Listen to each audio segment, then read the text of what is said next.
Okay, Dr. Vázquez on rotavirus vaccines. Thank you. Good morning. The rotavirus vaccine working group was reconvened in February of this year, and today during this session we will update data on intussusception and rotavirus vaccines. The new data that you will see today was presented to the working group and come from both U.S. monitoring systems and from Australia. This will be the 7th presentation to the ACIP on results of intussusception monitoring in the United States since the introduction of rotavirus vaccines in 2006. Given the experience with RotaShield vaccine, the rotavirus vaccines that we now use routinely in the United States were licensed after large phase 3 trials were conducted to permit evaluation of intussusception. The trials showed that these vaccines, RV1 and RV5, were not only efficacious, but also that the rates of intussusception were similar in the vaccinated and placebo arms. And post-marketing surveillance for intussusception became and continues to be an important focus. Shortly after each vaccine was approved by the FDA, ACIP recommended these vaccines to be used for all U.S. age-eligible children. ACIP age recommendations, dose intervals, and age restrictions for each vaccine product are shown on this slide. RV5 is a 3-dose series, and RV1 is 2 doses. This slide shows the U.S. rotavirus disease burden in pre-vaccine period for one U.S. birth cohort followed to 5 years of age.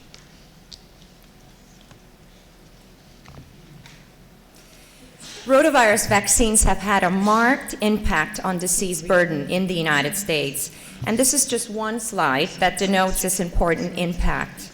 We can see here hospitalization data from the large market scan database on diarrhea and rotavirus-coded hospitalizations in children under 5 years of age in a period from 2001 to 2009.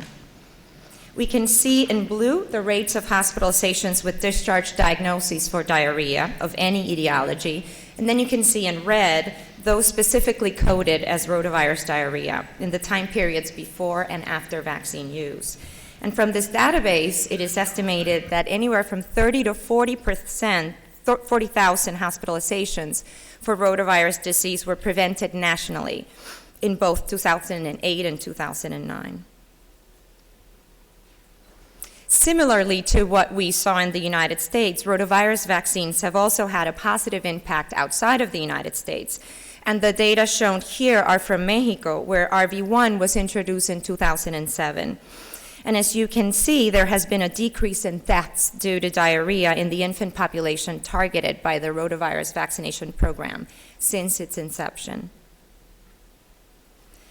The slide shows the baseline rates of hospitalizations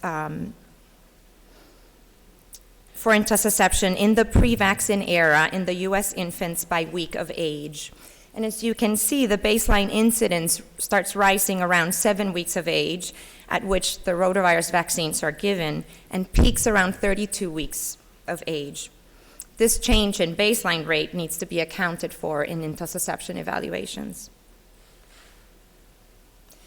Most studies that evaluate intussusception risk following rotavirus vaccines use the criteria from the Brighton collaboration that's described on this slide, with level 1 being the highest level of diagnostic certainty, and it is based on surgical, radiographical, or autopsy findings. This slide and the following slide highlight the post-marketing study results that were available on intussusception and the rotavirus vaccines, and these data were presented at ACIP on October of 2010. A few of the results included here and on the next slide were not quite finalized at the ACIP meeting.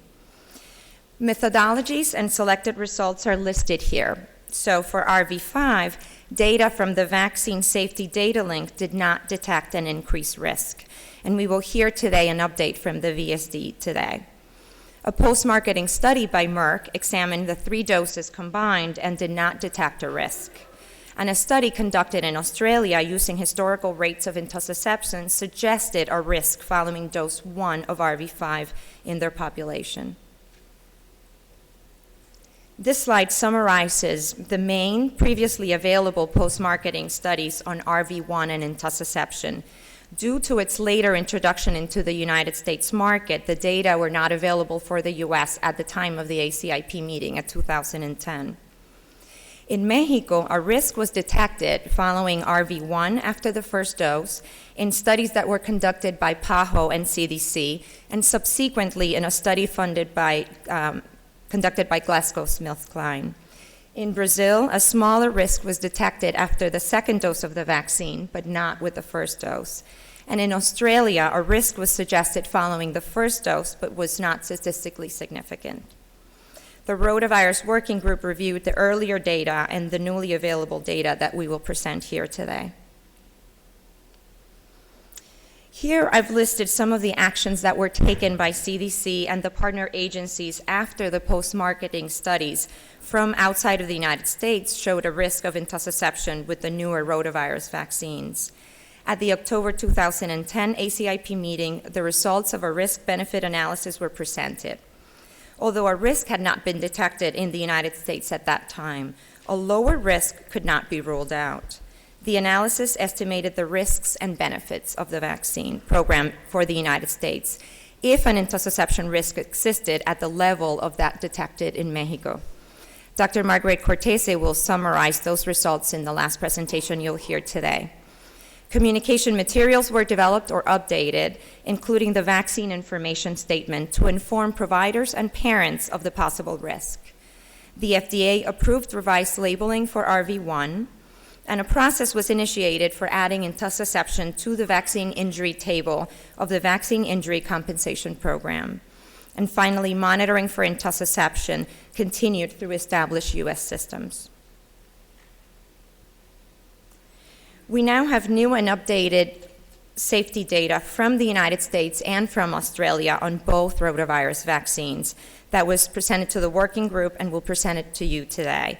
Today we'll hear from the VSD Vaccine Data Link, from the Vaccine Adverse Event Reporting System, or VAERS, from PRISM, a collaboration between FDA and Harvard Pilgrim, and from Australia. And then Dr. Margaret Cortese from CDC will present a summary and risk benefit. I would like to thank members of the working group for their time, expertise, and contributions.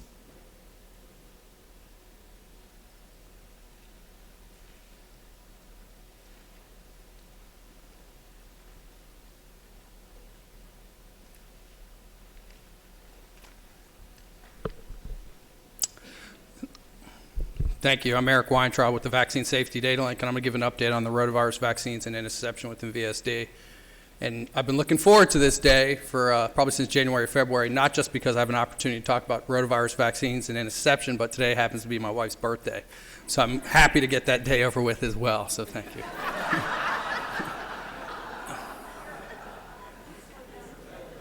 Yes, okay.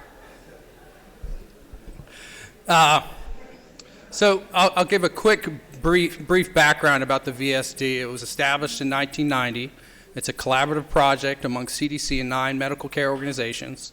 It allows for planned immunization safety studies as well as timely investigations arising from hypotheses from medical literature, reports to VAERS, and changes in immunization schedules, and most importantly, recently, introduction of new vaccines. In 2013, here's a map of the current VSD sites. We collect medical care data and vaccination on approximately 9.2 million members, which is about 3% of the U.S. population. Our average birth cohort is approximately 96,000. I won't go through each site, but here's a descriptive on the map of the sites. So VSD has some previous published manuscripts on rotavirus vaccine safety, and both to date showed no increased risk of intussusception has been found for pentavalent rotavirus vaccine, RV5 and VSD. In a publication from 2010, this was our rapid cycle analysis or our surveillance manuscript. In this study of 207,000 doses, we found no evidence that RV5 was associated with intussusception during days 1 to 30 after vaccine administration. We later updated that manuscript in 2012 and it was published in JAMA by Irene Shui et al.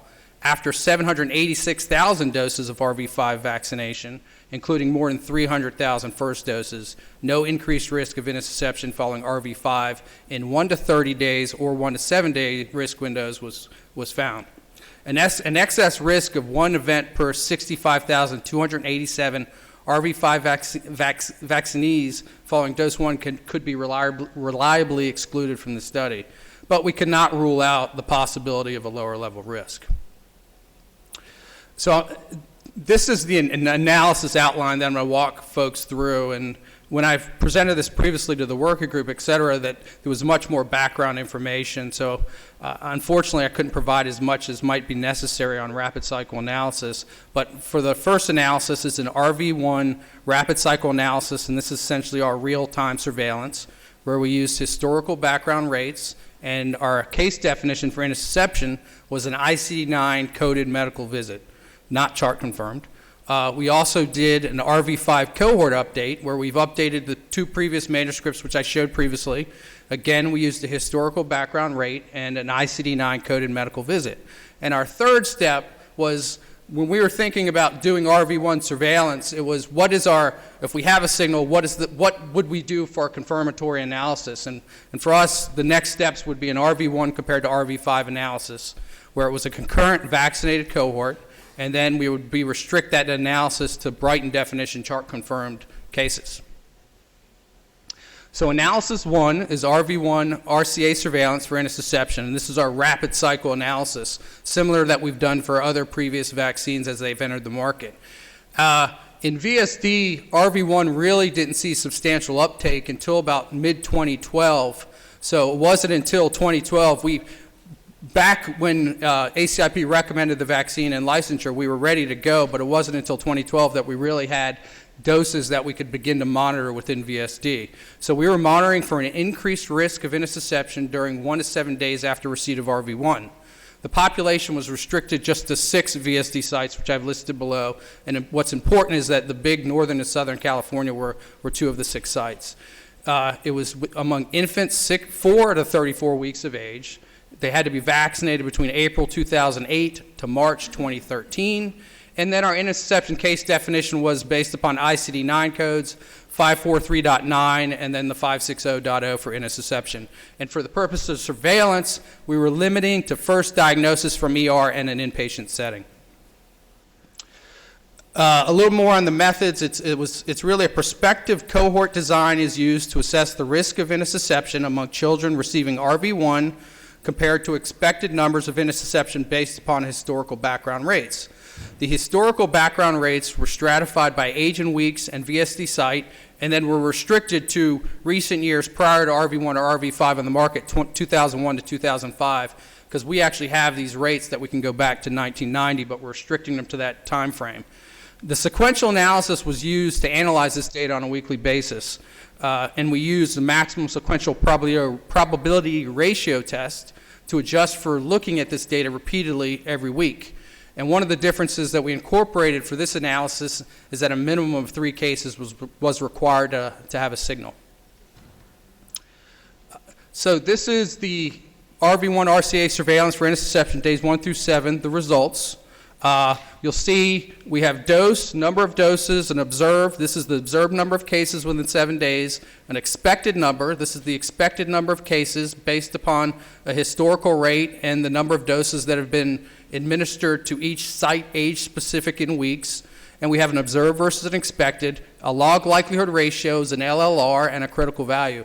For the purpose of our sequential analysis, this weekly surveillance, your statistical test is the LLR compared to the critical value. So what you'll see is for all doses, we did an all-dose analysis, a dose 1 and a dose 2. For all doses, we've observed 6 cases, and we expected 0.716, results in observed versus expected of 8.376, and an LLR, which is 7.469, which is above the critical value of 2.565. So for the purposes of VSD, we would call this a signal. It's an elevation. For dose 1, we've only observed 2 cases. We needed a minimum of 3, so technically our LLR there is NA and can't exceed the critical value. But as you can tell, the observed is above the expected, and your observed versus expected is consistent with the all doses. And the same with dose 2. We've observed 4 cases. Our expected is 0.4. Our observed versus expected is 8.172. Our LLR exceeds our critical value. And again, these are automated data, not chart confirmed at this point. So our next step in this analysis is to actually calculate an attributable risk. I think that is much more intuitive for people in public health. So we calculate an attributable risk per 100,000 doses / per infants. So for dose 1, we have an attributable risk of 1.53, which is 1 additional case per approximately 65,374 infants. For dose 2, the attributable risk would be 3.81 and 1 additional case per 26,217. What's a little different here within VSD as compared to Mexico and Brazil is that we're observing what appears to be an increase following both doses, dose 1 and dose 2. So when you combine those doses together, we get a resulting attributable risk of approximately 5.34 per 100,000 infants, or 1 additional case of intussusception for every 18,713 infants vaccinated with the RV1 series. One of the big questions that always comes up when you're doing these historical comparisons is temporal trends, increasing diagnoses over time. So for us to assess that, we also looked at days 8 through 30. And as you can tell in this slide, this is days 8 through 30, not confirmed again. We're looking at, it's very similar, observed versus expected. And as you can tell, the observed versus expected columns for days 8 through 30, the numbers are all between 1 and 2 and much more attenuated than what we showed on the previous slide. And if this was being driven by any increasing trend in the diagnoses over time, you would expect to also see it in days 8 through 30, and we're not observing that within VSD. The next step when we have these signals in VSD is typically to do a cluster, a SAT scan, to look to see if we do have clustering of cases. We know we have very few cases, so we actually collected the cases out to days 1 through 30. So what you're looking at is an RV1 cluster analysis, the number of intussusception cases by days since vaccination. So the x-axis is days, the vertical axis is number of intussusception cases. And when we ran a cluster analysis, what we detected was we were looking at the right time frame, that we found a significant cluster in days 3 through 6. We only had 10 total cases in the entire time period. This is the same graph, but I broke it out by dose, so for future use, if people can see the dose 1 and dose 2s, I won't spend a lot of time on this. So the next phase was, it was important as we were presenting this to the working group that we really needed to provide an RV5 cohort update as well. So I'm going to provide a quick update to the VSD RV5 findings that were published by Shui et al. And JAMA from February 2012. And these methods are same as the analysis I just presented, except this analysis is of RV5 vaccination. The study period, we're going to go back to May 2006 through March 2013. And we conducted a one-time analysis versus a weekly prospective surveillance. So we'll have confidence intervals around these estimates versus previously we did not. So this slide is essentially the results of the RV5 cohort update. We've, to date, have 1.3 million doses observed for RV5. We have 8 cases that we've observed. This is within the 7 days, again, I apologize. And our expected, which is calculated the exact same way we calculated the expected for RV1, is 7.11, and our observed versus expected is 1.13 with a 95% confidence interval that's 0.4 to 2.22. Again, we did a dose-specific analysis here as well. For dose 1, we've observed 4 cases. Our expected is 1.52. Your observed versus expected is slightly elevated at 2.63, but the 95% confidence intervals are still not significant. I will highlight in future in another slide, because we do later chart confirm these cases, but we know that 2 of these cases here for dose 1 were not chart confirmed. So for dose 2, it's a little odd. We've actually observed 0 cases that are expected is 2.37. So we have no observed versus expected. And then dose 3 is at the time where really the peak of intussusception is. And so we've observed 4 cases. But as you can tell with dose 3, it's almost dead on with what you would expect at 3.2, and our observed versus expected is 1.25. So we're not observing the same type of increase that we observed with RV1 using the same methods. Again, we conducted our RV5 cluster analysis looking at the number of intussusception cases by days. So it's the exact same graph. We have days on the x-axis and number of intussusception cases on the y-axis. And with RV5, we did not detect a significant cluster. So there was no time frame that stood out as a significant time frame that clustered. This is the exact same graph, but as you recall in the previous slide, there was 0 dose 2s, and I thought it was important to highlight that we have had cases of intussusception following dose 2. They just haven't occurred within days 1 through 7, and they occurred from days 10 through 30. So as I'd mentioned, our analysis 3 is now we're going to do an RV1 compared to RV5. So we reviewed medical charts on all the cases of intussusception, regardless of the setting. We reviewed outpatient visits for this piece as well, within 1 to 7 days of any RV1 or RV5 vaccination. Cases were classified according to the Brighton collaboration case definition and reviewed by 2 independent adjudicators. If there was conflicting review, a third review was conducted if the adjudicators disagreed. We conducted analysis on the chart-confirmed intussusception cases within 1 to 7 days following RV1 compared to RV5 vaccination. We restricted it to Brighton level 1 cases only, and then we compared the risk of intussusception following RV1 to the risk following RV5 during the same time period, April 2008 to March 2013, and then we performed an exact logistic regression. So before we get into the results, I'm going to go through a couple of the descriptive statistics on the cases. This is the chart-confirmed intussusception case findings, again, just days 1 through 7. We reviewed 7 cases following RV1 and 9 following RV5. For RV1, 5 met Brighton level 1, which was 71%. 2 of them required surgical. 2 of them met Brighton level 1 because of the surgical criteria. 1 of these cases required a bowel resection, and then 3 met the radiologic criteria. 1 was Brighton level 2, 1 was not a case, so we end up with 6 confirmed cases. For RV5, we reviewed 9, Brighton level 1, 6, which was about 67%. The surgical criteria, only 1 was met that way, and 5 based upon the radiologic criteria. 0% were Brighton level 2, 3 were not a case, and we end up with 6 total confirmed cases. I apologize, I realize I have a typo on the bottom. It's 5 here. So for RV1, we have 5 confirmed cases, and then RV5 is 6. The previous slide I had is 6. So for age in weeks, the mean was 15. For RV5, it's 22. It's slightly different because of the 3-dose schedule. RV1 was slightly an odd finding is that none of the cases were male. I think this just happens to be a chance finding where 50% were male for the RV5. 100% of cases from both RV1 and RV5 were hospitalized.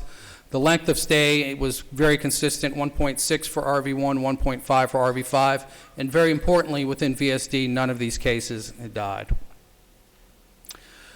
So as we move forward, it was one of the big things that we wanted to evaluate was to make sure that these vaccines were being administered at the same age, same time frame in an infant's age. So on the bottom here, I'm showing you the x-axis is age in weeks, and then the number of doses is the vertical axis. And this is just the total number of RV1 and RV5 doses in the VSD by week. And what you can see here is the dotted line is the RV1 doses, and then I guess that's aqua is the RV5 doses. This is the consistency between the doses in terms of the age at weeks and when these vaccines are delivered. I've also graphed this by each specific dose, and it's the identical slides. The dose 1s are given at the same time, and the dose 2s are given at the same time. And obviously for RV1, there is not a dose 3. And you do see a slight little blip there for RV1 where you see some doses are given a little bit later in the infants' lives. So this is the results of RV1 compared to RV5, the Brighton level 1 intussusception cases. So again, for RV1 confirmed cases, we have 5 total confirmed cases following 207,000 doses. For RV5, we have 6 following close to 1 million. We've shortened it. We didn't go all the way back to 2006, so this is from 2008 forward, so we're not including about 400,000 doses in this analysis for RV5. For dose 1, we've observed we have the 2 confirmed cases. RV5 is 2. And then dose 2, 3 for RV1 and 0 for RV5. And then obviously we have the 4 for dose 3, and there is no dose 3 for RV1. So for the purposes of the next analysis, we're going to do some relative risks and attributable risk. And based upon the similarities of the vaccine administration, we're going to focus we focused our logistic models on just dose 1 and dose 2. So this is the results for the exact logistic regression for RV1 compared to RV5, restricting to Brighton level 1 intussusception cases. For dose 1, we get a resulting relative risk of 3.07. The 95% confidence intervals are 0.2 to 42. It's underpowered, so our p-value is 0.509. And our dose 2 is undefined because we were comparing, we had 0 cases in RV5, so we have an undefined relative risk and an undefined upper confidence bound, but we did have a significant p-value of 0.0187. And then in addition, we calculated just the crude relative risk for dose 1 and 2 combined, which is 8.43. So, and then the 95% confidence interval of 1.38 to 88.50, and a significant p-value of 0.0173.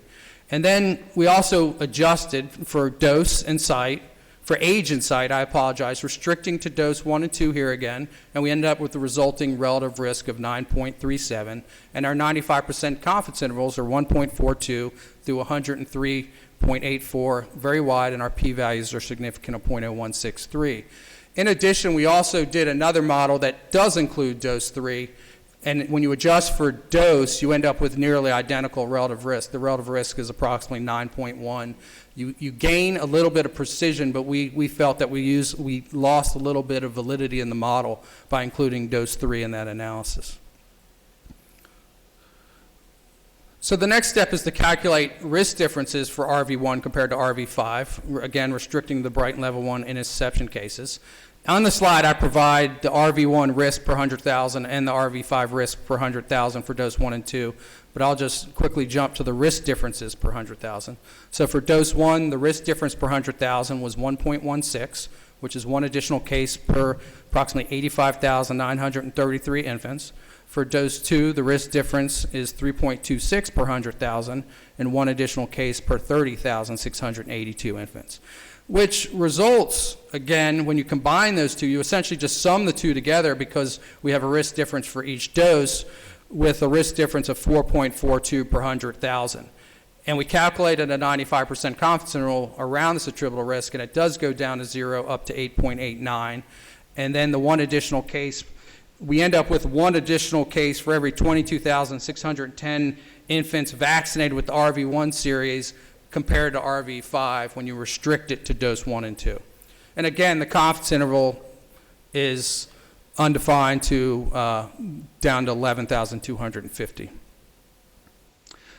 So the VSD, in summary, the VSD study found a statistically significant elevated risk of intussusception following RV1 within 1 to 7 days of vaccination. The risk was increased following both doses of RV1. After analyzing over 1.3 million doses, no significant increase was identified following RV5. The increased risk for RV1 and intussusception was similar when we conducted both a historical and a concurrent chart-confirmed study design. So for our historical comparison, the attributable risk was 5.34 per 100,000 infants, approximately 1 additional case for every 18,713 infants vaccinated with the RV1 series. And then the current RV5 comparison, the Brighton restricted to Brighton level 1, the risk difference was approximately 4.42 per 100,000 infants, and 1 additional case for every 22,610 infants vaccinated with the RV1 series versus an RV5 series, and then restricted to dose 1 and 2. I'd like to quickly thank and acknowledge folks at CDC who've helped tremendously with this presentation, not just with the presentation, with the study, with the analysis. James Baggs, Frank DiStefano, Jonathan Duffy, Mike McNeil, and Claudia Velozia. And then very importantly, to thank the sites who chart reviewed the cases, assisted with the analysis, allowed access to their data, Northern California Kaiser, Southern California Kaiser, Group Health Cooperative, Northwest Kaiser, Marshfield Clinic, and Kaiser, Colorado. Thank you.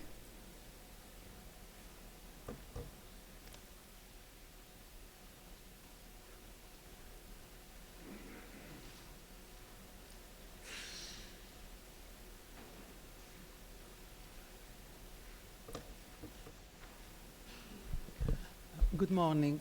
Today I will summarize the reports to VAERS for both vaccines from 2005 to 2012.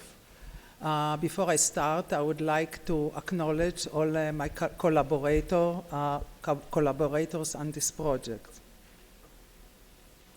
Vaccine Adverse Event Reporting System is a national surveillance system which accepts reports of adverse events, and the system is co-managed by CDC and FDA. The main strength of the system is rapid signal detection. It can detect rare adverse events and also can generate hypotheses. The main limitation of the system is reporting bias, underreporting, and stimulated reporting, and also inconsistent data quality and completeness. In 2008 analysis from VAERS suggested clustering of intussusception reports during 3 to 6 days after first dose of Rotatec, and after about 9 million doses of Rotatec were distributed in the US. The study objective is first to update evaluation of temporal clustering of intussusception report to VAERS after Rotatec, and also to present descriptive data of VAERS intussusception report after Rotarix. We assessed all intussusception reports among infants less than 1 year of age reported to VAERS during February 2006 to April 2012 for Rotatec, and February 2008 through December 2012 for Rotarix. All intussusception reports were verified using Brighton Collaboration Level 1 case definition for intussusception. Vaccine history and dose number were ascertained via immunization records. We conducted self-control risk interval analysis using conditional Poisson regression to estimate the daily reporting ratio, DRRs, of intussusception, comparing average daily reports 3 to 6 days versus 0 to 2 days after vaccination. Reporting rate differences were calculated based on DRRs and background rate of intussusception from VSD data during 2005 through 2005 when there was no vaccine in US. The excess number of events in United States was estimated on the number of births per year and vaccine coverage similar to that of a mature vaccination coverage of diphtheria, tetanus, and acellular pertussis vaccine. Few reports were submitted after Rotarix, allowing only descriptive analysis. So after Rotatec vaccine, for that time period, 47 million doses were distributed in the US. VAERS received close to a total of 7,000 reports. Of them, 657 were intussusception reports, And we have verified 584, 89% were confirmed intussusception. Of these reports, 182, 31% were after dose 1, and 60, 33% of these reports were within 0 to 6 days. For Rotarix, about 7.4 million doses were distributed during the study period. VAERS received a total of 678 reports. 71 were intussusception reports, and 66 were confirmed intussusception. 31, 47% were after dose 1, and of them, 13, 42% were within 0 to 6 days. So as I mentioned, of the total confirmed 584 Rotatec cases, we had 544, 93% hospitalized. Of them, 266, 45% had surgery, and of the 266, 73, 28% had bowel resection, and we had 2 death reports. For the Rotarix, there were 66 confirmed cases, 97% were hospitalized, 56 had surgery, and 3 out of 37 had a bowel resection, and there were no death reports. In this, we are showing the reporting pattern after dose 1 of Rotatec. And the blue bar is representing only intussusception cases by onset interval in days, and the red line represents the non-intussusception cases by onset interval. And you can see the peak for the non-intussusception was 0 to 1 days, while the peak for the intussusception clustered between 3 to 6 days. The reports, the total reports by dose, we had as I mentioned, 182 reports for dose 1. And you can see again the clustering from 3 to 6 days. After dose 2, we had 233 reports. And there is a similar pattern after about 3 to 6 days, but as I show later, it was not significant, and not significant after dose 3 were 169 reports. For Rotarix, there were 66 reports, and you can see all the reports by onset day. And you can see that we have clustering between day 4 and day 7. Again, by dose number, it's not to note that for dose 1, at that point, we don't have any report up to day 4. And again, we see clustering from day 4 to day 7. And after those 2, there were 29 reports, and we see some increase in day 6 and 7. Day 4, sorry. So the daily reporting ratio, excess risk of intussusception after a Rotatec, when you use self-control risk interval, you can see the yellow line for dose 1.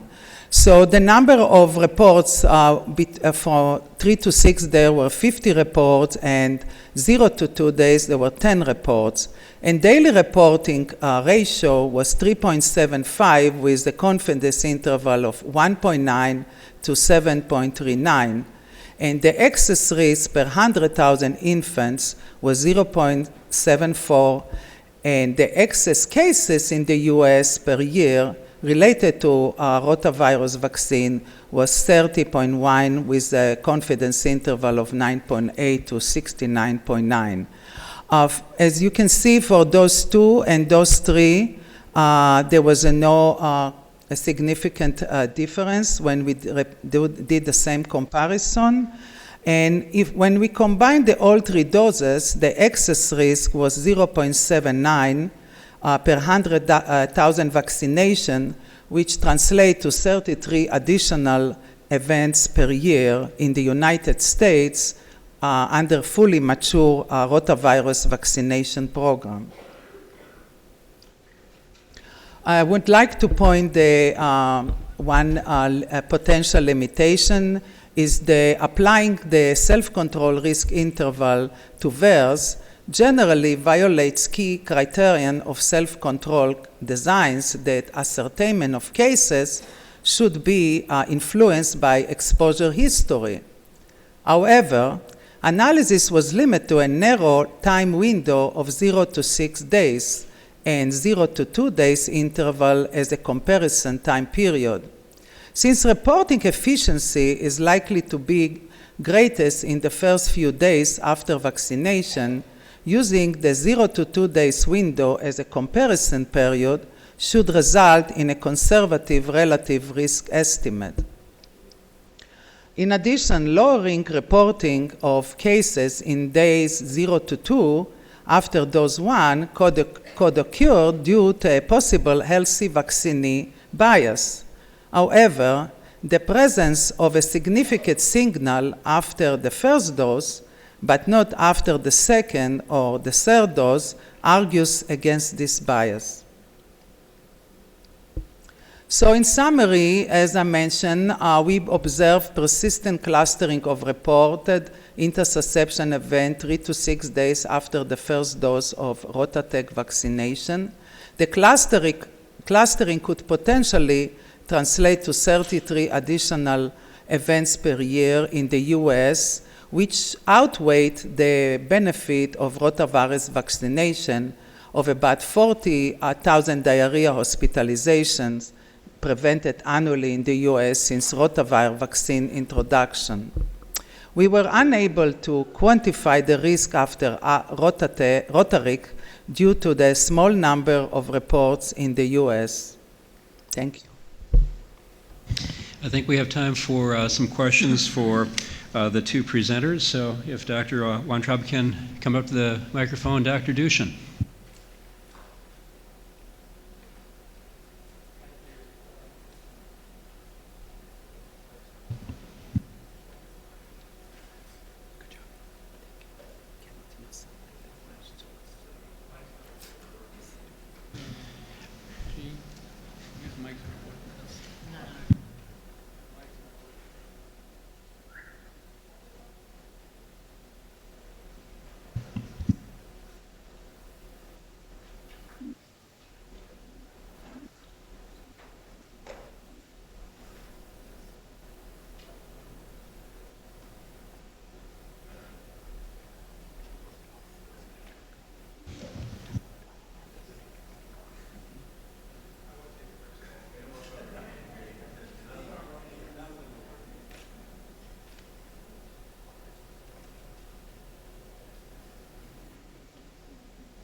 Jeff, if you want to come up here, why don't you do that?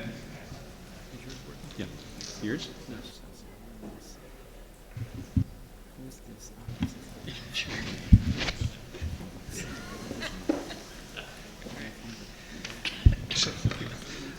Thank you for your presentations. They were both very clear and informative. A question for Mr. Weintraub. First of all, happy birthday to your wife.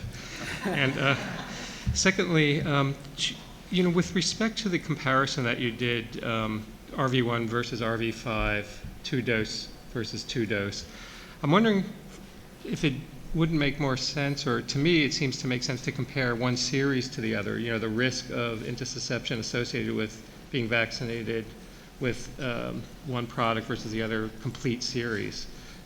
So I'm wondering if you looked at that at all, compared this, you know, the risk of intussusception for the complete series of RV5 versus the complete series of RV1. That's my first question. I have a follow-up. Well, our original, when we were developing our model strategies, was RV1, 2, both doses compared to all 3 RV1 doses, and when we performed that analysis, the resulting relative risk is nearly identical to what I presented. It was a relative risk of about 9.1. Confidence intervals were a little bit tighter. We know that there really isn't an attributable risk for that dose 3, so we also did an additional analysis. Let's say if you combined dose 3 with dose 2 for RV5, and our estimates for our attributable risk obviously slightly decrease. They go down. I have it as an extra slide. Actually, I don't have it as an extra slide anymore. I think I got rid of that analysis, but it does. We did do that analysis, and you still see, and I think it's 1 in every 26,000 versus 22,000. That would be useful, I think, to see if possible. And then second question is, can you remind me the rationale for the 7-day cutoff for the detection of intussusception in the analysis, and whether or not it would be useful, or maybe you have extended that time period out to see if the risk is changing with 10 or 14 days post-dose? Yeah, I think a lot of the 7-day was biologic plausibility as well, and then based upon the literature from VAERS, the previous studies that have been done. And I think from a VSD perspective, of when we run that statistical scan, that clustering would have picked up a different time frame that potentially was clustered, we probably would have focused on that as a secondary analysis, but didn't, so we stuck with the 7 days. And at this time, from VSD, we plan to stick with the 1 to 7 days, and then we also did the days 8 through 30 just as a comparison to the 7-day analyses.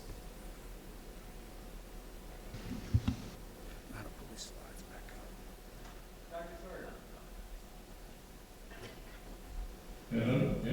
Okay. A question for Anita, and that is, when you say that in the VAERS system, when you verify intussusception cases, could you just tell us how that's done? Because I was surprised at how many of the initial reports were actually verified as true cases of intussusception, in contrast to the VSD data, where something like a third of them turned out not to be cases when they did chart confirmation. Oh, sure. So we have alert. So every time that we have a code, that we have a report that come with intussusception, and all similar codes we obtain that indicate possible intussusception. We do a follow-up, and we obtain the medical records. So we obtain hospital discharge, and we try to do it as they arrive on a real time. So that was the reality. We were able to obtain all the medical records and what necessary to verify to be a level 1. If there were no level 1, we didn't include them in the analysis. We also obtained the immunization records to make sure that the vaccine was given and what dose it was. Just a follow-up question there. We're wondering if the 2 deaths were verified as well? Yes, about autopsy, yeah, thank you. Dr. Brady. One of the things that I think that this suggests that rotavirus vaccine, a live virus vaccine, has the potential to cause intussusception. The question is, the data only looks at a very short period of time. With VSD, if you went out to, say, 2 years of age, is it possible that the reduction in intussusception that occurs by reducing rotavirus would significantly outweigh the increased number of cases? I think that's something from a public health perspective that would be very valuable to understand, because it may be that, again, rotavirus, if it's attenuated, results in some cases, but that the actual natural disease results in a lot more, and that may be something that we need to understand. So Umesh, I don't know if you want to comment on the, we did a little bit of work looking at intussusception a year after vaccination, within the year following the final dose, correct? Yeah, I think 2 comments. One, in the last presentation by Margaret Cortese, you'll see some data on population level trends in intussusception through the HCUP database, which is the National Hospitalization Database. So I don't want to Steeler Thunder. I'll let her present that, and you'll see the findings, what has happened overall to intussusception trends, and she also will present age-specific breakdowns. As Eric mentioned, we have an analysis planned and ongoing in the VSD to look at this long-term rates after vaccination and comparing it to unvaccinated infants. I think one of the challenges there is the statistical power you need to look at this issue, because even if there's a small decrease in a later time period, because that time period is so much longer than the 1 week increase, it could very well offset the decrease. So we are still working on that, and we'll present those findings at a later meeting.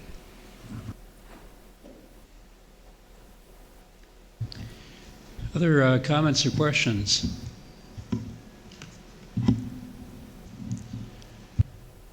Then why don't we move on with the presentation by Dr. Yi on the PRISM data.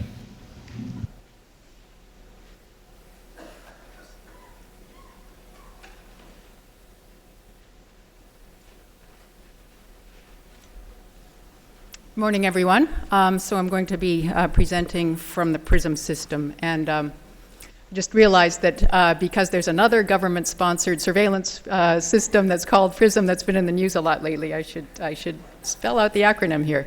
So this PRISM stands for Post-Licensure Rapid Immunization Safety Monitoring System, and this is part of the FDA-sponsored Mini Sentinel pilot program to do surveillance for medical product safety. Our data partners in PRISM are national health insurance companies, so the data that we have to work with in this system are claims data. Our various data partners contribute data for slightly different time periods, but the maximum period in this study is from 2004 to mid-2011. So as you can see, there's some years worth of data from before rotavirus vaccine was available, and we used this unexposed period in one of our analyses. I think I won't dwell on the outline, but you can just sort of see what's ahead here. So in these claims data, the way we identify doses of rotavirus vaccine is through CPT codes, and these are specific for the 2 vaccine brands. And in some PRISM projects, we do use state immunization registry data to ascertain exposure to certain vaccines, but we did not do that in this rotavirus vaccine safety study. So we just have these 2 nice specific codes. As for intussusception, we used an algorithm scanning the claims data for first ever occurrence of one of these 3 codes in either the emergency department or the inpatient setting. So 2 of the codes are these ICD-9 codes, which were also used for the VSD case finding, as mentioned by Eric. And then we had a 3rd code, a CPT code for a therapeutic enema, which is a common treatment for intussusception. So that was our algorithm for finding potential cases of intussusception in the claims data. And then we did chart review to confirm these intussusception diagnoses, but also to confirm the rotavirus vaccination status of the cases. And to keep the chart reviews process somewhat manageable and doable in the time frame, we restricted the group that we did the chart review for to 5 to 36 weeks of age. And this covered the recommended ages for vaccination, allowed a little bit of lateness in receiving that 3rd dose, and then gave us follow-up time to look for the intussusception cases. And we reviewed charts not only of cases that appear to be vaccinated according to the claims data, but also charts of unvaccinated cases, because as I mentioned, those were included in one of our analyses. And the adjudicators of the intussusception cases were blinded to the vaccination status to avoid any unconscious bias that knowledge might have introduced. So the adjudicators used the Brighton collaboration criteria. These were gone into also by Dr. Vázquez. What we did in our analyses was to include only the Brighton level 1 cases, that is the ones of highest diagnostic certainty. We did have a sensitivity analysis where we included the level 2 cases, but I'm not in this talk presenting results of sensitivity analyses, although we can talk about that in the questions and answers if you like. So Brighton level 1 were what we used for our main analyses.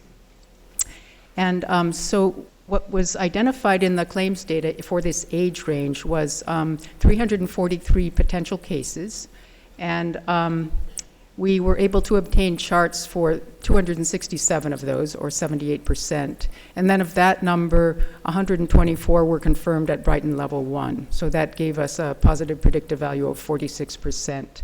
We also had 20 cases that were classified as Brighton level 2 cases for those secondary analyses. And this is the number of doses. So in the upper right, you can see that we had a little less than 1.3 million total doses of Rototec, so similar to VSD actually. And of those, a little more than 500,000 were first doses. And as you can see from this, we had fully an order of magnitude fewer doses of Rotarix, which really affected our statistical power to study that particular vaccine, as we'll see.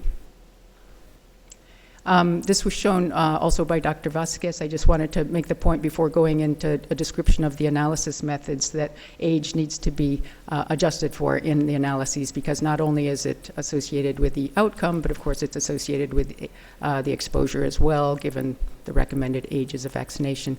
So if we had not, so it would be inappropriate not to adjust for age in the analyses. We would end up with biased results.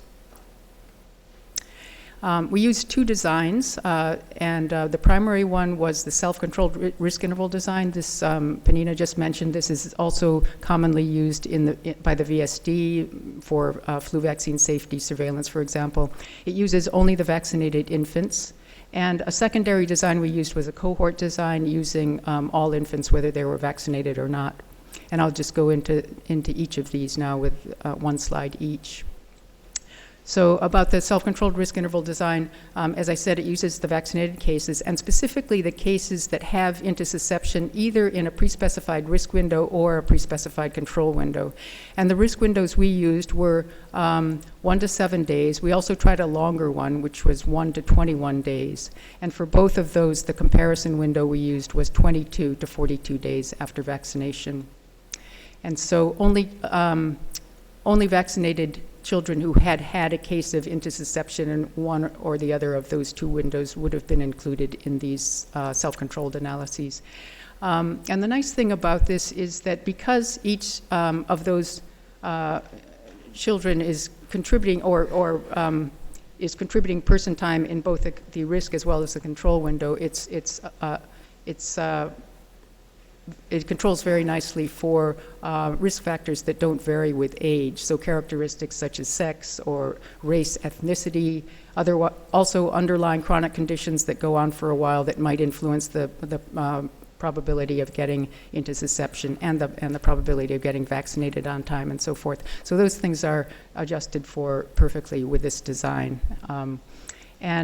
We used logistic regression for our analysis, adjusting for the differential risk of intussusception at the ages in the risk versus the comparison window through an offset term in that analysis. And with the cohort design, we used person time from exposed as well as unexposed infants in the age range for which we did chart review. And this diagram just shows some example patients and their person time contributed. So the gray line segments indicate unexposed time. The red ones indicate exposed time after rotavirus vaccination, and then the downward arrows are cases of intussusception. So all of this person time was included in the cohort design analysis, and we did analysis using Poisson regression, adjusting for age by modeling the risk of intussusception in the unexposed study population using a polynomial function. And the one we ended up finding had the best fit was a quadratic function. And these designs are somewhat complementary. So with the self-controlled design, its big advantage is the self-controlled aspect, the fact that it controls well for fixed risk factors such as race, ethnicity. And a possible downside is that it requires accurate age-specific incidence for the age adjustment. Now, in our case, we learned fairly early on from looking at descriptive statistics that we didn't have a nice, clean sort of risk function of the risk of intussusception with age. There was a lot of scatter in our data, so we didn't have much precision at all. But we knew from the paper by Jacqueline Tate and colleagues that whose curve was shown also by Dr. Vázquez in the earlier talk, that there was a good deal of precision around that curve from that hospitalization, the hospital discharge data. And this was due to the fact that there were 11 years worth of data. It was from dozens of states, and there were about 3,400 and some intussusception cases that contributed to this curve. So we knew that we could use that. Also, I should point out that although the case ascertainment, the methods were somewhat different, all we had to worry about was that the shape of the curve was the same. We had no reason to think that the shape of that curve would be different in our population, and we weren't worried about the absolute incidence in that population versus the PRISM population. Back to this slide. So in the cohort, with the cohort design, its great strength is its statistical power, which comes from the pretty large amount of historical as well as concurrent unexposed person time that gets used in the generation of the expected counts. So it's really the power that method brings to the table that made it attractive to us. A downside is that it could be affected by residual confounding. It doesn't have that nice self-controlled character that the other design has. So we use them both, pre-specifying that the self-controlled design would be our primary one. And before I show you the results, I just wanted to reiterate that we had the two risk windows, the shorter week-long one and then the 3-week-long one. We also looked at the various doses. Now, when we started, we fully, our intention had been to use the two designs with the two risk windows, but unfortunately, as time progressed in this work, the PRISM programmers were very occupied with other projects, and so we ended up deciding to make do for the cohort design, which was our secondary design, with the longer risk window. We already had the data pulled for that for descriptive purposes, and so we could use that to create a Poisson regression data set for the cohort design. And it would have taken too much programmer time, more than we could spare to do that analysis for the 1 to 7 days. So that's a limitation, unfortunately. So in what I show you, there will only be the 1 to 21 day risk window shown for the cohort design. So going on to results now. This is for Rotatech. These are attributable risks by dose number. And so looking over on the left, for dose 1, you can see that the point estimates for these attributable risks vary between about 1.1 to 1.5 per 100,000 first dose vaccinees. And this is for the two designs and for the two risk windows. And these estimates were all statistically significant. And for doses 2 and 3, there isn't such a clear sort of outcome here, and in fact we were concluding that there's really not too much going on with doses 2 and 3 in terms of risk of intussusception. You can see on the left of each of those two columns that the 1 to 7 day risk window does have a point estimate that looks a little bit higher than 0, but essentially we conclude that it's really dose 1 that's the dose to worry about for Rotatech. And then moving on to Rotarix, we had many fewer cases because, as you saw, there were only about a tenth as many doses of that vaccine. And so dose 1, that square over on the lower left, it's not that the confidence interval was tiny, it's just that we had only 1 case in the risk window and 0 in the control window, so we're not able to calculate a confidence interval, but it would be huge. So that was the self-controlled analysis. And then with the cohort, we had not a statistically significant result. Now, I should point out that the scale on this graph is very different from the Rotatech graph. So in the Rotatech graph, you can see that each slice corresponds to 0.5 excess cases per 100,000, and whereas here it's fully 10 times that. It's 5 excess cases. So just pay attention to the fact that the scales are different. Looking over on the right side of the graph at dose 2, we see for the self-controlled design with the two different risk windows, there's not a statistically significant elevated attributable risk. For the cohort design, our secondary design, that estimate, which is around 7.3 per 100,000, was in fact statistically significant. So things are a little bit sort of less clear with Rotarix, and it's, I would argue, because of our lower number of doses and lower number of cases. But we have more to look at about both of these vaccines. We use temporal scan statistics that, just as Eric mentioned, was done in VSD to evaluate clustering of onset timings after vaccination. We evaluated all potential risk windows with a start between 1 and 14 days after vaccination and ending between 1 and 21 days after vaccination. And clearly, because of all of the sort of multiple potential cluster periods that were looked at, we had to adjust for multiple testing, and that was done. We also adjusted for age using the same data from the Tate study and a randomization method. Because otherwise, just after dose 1, for example, you would tend to have more doses later from vaccination, just because of the natural background incidence. And we conducted analyses using SAT-SCAN, which is freely available software.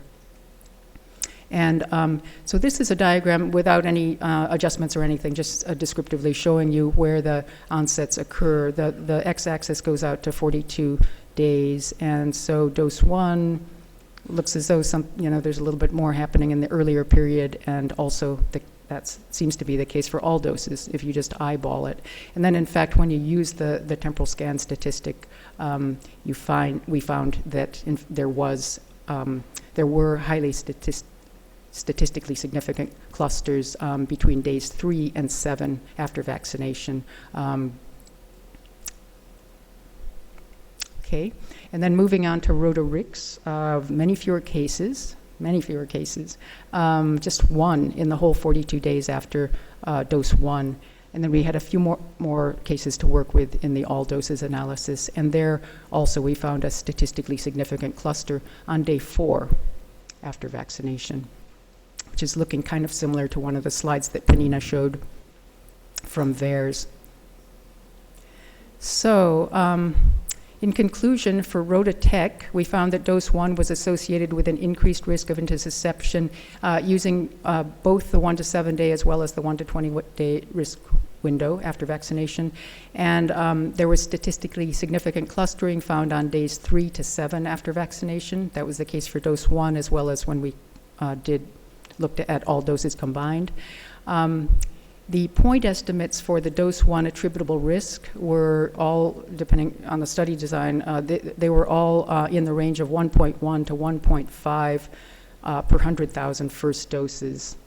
And then if we we had those 3 estimates, the 2 different risk windows with the self-controlled design, and then we had the estimate for the cohort design. If we take all of the confidence intervals, the lowest of the lowest bound of the 95% confidence intervals was 0.2 excess cases per 100,000, and the highest of the upper bounds was 3.2 excess cases per 100,000 first dose vaccinees, and those correspond to about 1 case per 520,000 first doses at the low end, going up to about 1 case per 30,000 first doses.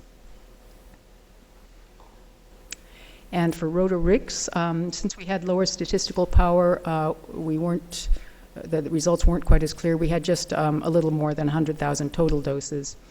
Nonetheless, we did find a statistically significant cluster on day 4 after vaccination. And then the other results, those attributable risk results that I showed you, are also suggestive of an increased risk, where we didn't have our numbers were too low to have statistical significance in most cases, but we did have that cohort design result that was statistically significant with a point estimate of about 7.3 excess cases per 100,000 second doses. I should be specific about the dose. And so I just wanted to acknowledge the people that have contributed significantly to this study. Thank you. And at this time, I think there is time for additional comments or clarification for anyone. I think it's wonderful to have these different systems in existence for vaccine safety and all showing relatively consistent findings. Yeah, Dr. Harrison. Can you help us to put these data in perspective relative to the data from RotaShield? Yes, well, the data from RotaShield, there were several different studies, and the attributable risk there was between about 1 and 1.5, or maybe it was between, I think it was between 1 and 2 excess cases per 10,000. So relative to our denominator, 10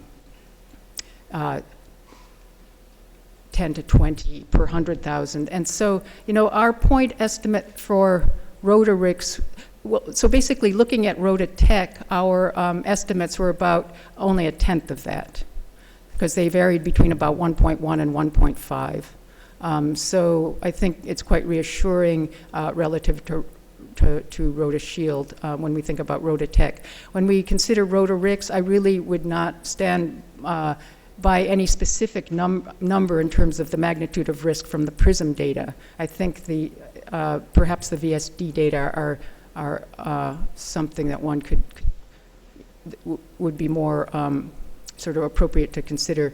If we do want to think about ours, that 1-point estimate that was statistically significant was 7.3 excess cases per 100,000. So a little bit less than the 10 per 100,000 that was found for RotaShield. But again, I don't want to put too much stock in that specific number from PRISM.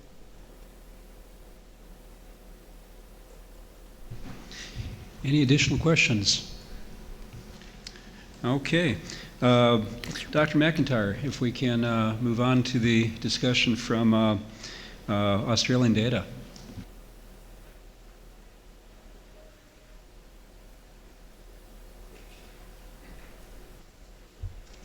Okay, thank you again. I suspect we're all suffering from a certain degree of small number and confidence interval overload at this point, and I'm probably going to add to that. But I would hasten to point out that I'm not a biostatistician, and that Professor John Carlin, who is Professor of Biostatistics at the Children's Hospital in Melbourne, is the person to refer statistical questions to, and I told him I might have to phone a friend if that comes up. So there have been a lot of people involved in the various components of the analyses I'm going to tell you about from Australia, and we were agonising over the whole risk-benefit equation for rotavirus vaccines about 2 years ago. But before I embark on telling you about the series of evaluations which have been done in Australia, I thought it might be appropriate to just remind everyone that Australia has a certain, I guess, affection and ownership feelings about rotavirus, because in 1973, rotavirus was discovered in Melbourne, and that was the team of Professor Ruth Bishop and colleagues shown here. And I guess the next significant event in relation to rotavirus was following the introduction of the RotaShield vaccine, and we've waited a long time to see these new generation vaccines, and as you also know, they were adopted in Vaccines for Children in 2006, and it was only 1 year later that they were included on the National Immunisation Program in Australia. So we do have quite a long experience, even though the population size is obviously a lot smaller than the US. And the other, I guess, unique thing about Australia is that we were using both vaccines simultaneously. So in 2010, there was that first Australian data which did suggest issues with the first dose. There was also the Mexico study that came out at that time. But in 2010, there were statements from a variety of groups, including ACIP, relating to overwhelming benefits.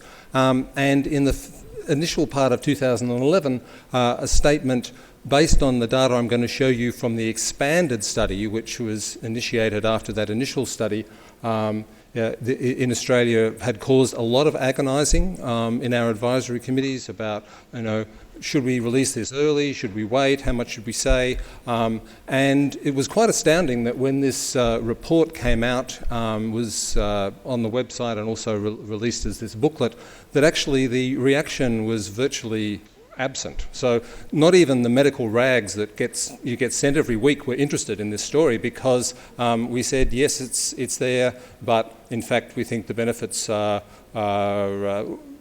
overwhelmingly exceed the risks in the Australian context, and there was no story and no one was really interested at that point in 2011. So the study was published on the Australian data, and then of course the Mexico study came out that same year in 2011. In 2012 there was an ecological study from the US, which hasn't been mentioned so far, but we've done a similar study in Australia which I'll tell you about. And in 2013 the work which was the basis of this statement in 2011 was accepted for publication. And I could potentially finish the talk here and say, read the paper and then we can have a discussion, but I think I'm under some obligation to keep going. So, the background that's worth mentioning in Australia is that the birth cohort is about 300,000, population about 23 million. So you could think of it as Canada without Quebec or Texas without guns. And the national immunisation program delivers all the vaccines free of charge. Rototech and Rotavirus, as I said, funded since 2007. And I guess one of the things that assists us in our work in this is that we did have a very rapid increase in vaccine coverage, as happens in the national program. 85% for either 2 or 3 doses within the first year of introduction. And the timeliness was overall fairly good, but as you will hear, there were some doses given above upper age limits in the analysis. And the other thing that's worth mentioning is that for reasons which are not evident to me at least, that the background rate of intussusception in Australia has historically always been about double that in the US. So we had more cases of intussusception to look at. Okay, so this shows the map and shows how the use of the 2 vaccines was distributed fairly evenly around the country. And the first study, as I mentioned, only had 92 cases. And so this prompted our regulator, the Therapeutic Goods Administration, to commission this larger national study, which they asked John Carlin to take the lead on the analysis of this data, because it was known that this would be complicated. And in addition to that, we were looking at the trends in age-specific incidence, because we were concerned that there might be an increase in very young cases, and perhaps those young cases would have a worse outcome. And we have looked in more detail at the morbidity measures in vaccine proximate and less proximate cases, but we only have data from New South Wales for that at the moment. But importantly, I guess we've seen the same very favourable impacts on rotavirus disease as has been seen in the US. This slide just summarises what the first study showed, and I won't go through that in detail, just to point out, because it becomes relevant with the larger study, that we have these 2 systems, an active hospital-based surveillance system and a system which solicits reports from paediatricians, which formed the basis of the first study. But the second study was more focused on capturing all ICD-coded cases in the country. And so I'll show you first the data just on ICD-coded cases and looking at trends over time. And this compares the pre-vaccine period, and we had data from 1998-99 through to 2006-07 with a 2-year post-vaccine period. And you can see that the rates expressed per 100,000 population, and this is just ICD-coded cases without confirmation, they look very similar, but it did seem that there was some evidence of an increased incidence in the under 3-month-old children. And when evaluated more formally with incidence rate ratios, in fact, there was a significant increase in the incidence rate ratio in this age group, but not in any of the other age groups that we looked at. and looked at as a sort of continuous curve by week of age.